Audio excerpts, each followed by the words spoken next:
categorizing the definitions. If you have outcomes for a disorder that there's not a common agreed upon criteria, you can't really compare outcome research.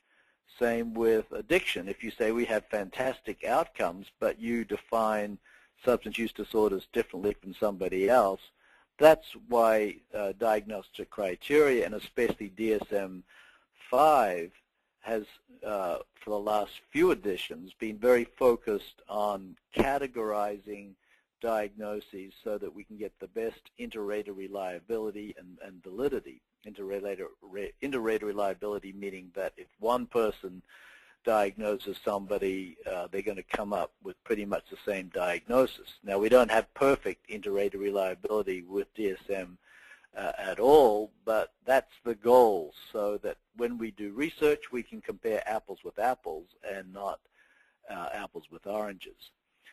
So just a brief history. I'm old enough to remember when in the first edition I dealt with was DSM-2 that came out in 1968. First edition in 1952, second edition 1968. And the second edition DSM-2 was about a ½ an inch thick. If you've seen the current one, you'll know that it's about 2½ inches thick.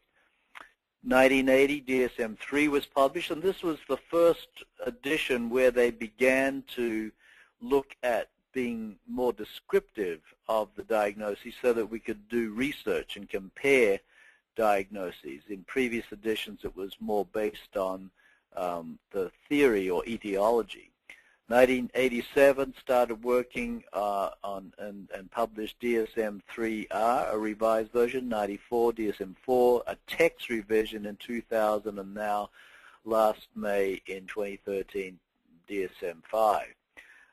You'll notice that they switched from Roman numerals to regular numbers, and partly this is because you'll be seeing, I'm sure, DSM 5.1, DSM 5.2, much like updates in your software or your apps, because the DSM task forces have said we want this to be somewhat of a living document, that we don't have to wait 13 years to publish something when we have new findings. So be looking for sort of iterations of the criteria, and that's why they switched to regular Arabic numerals to make that easier to describe.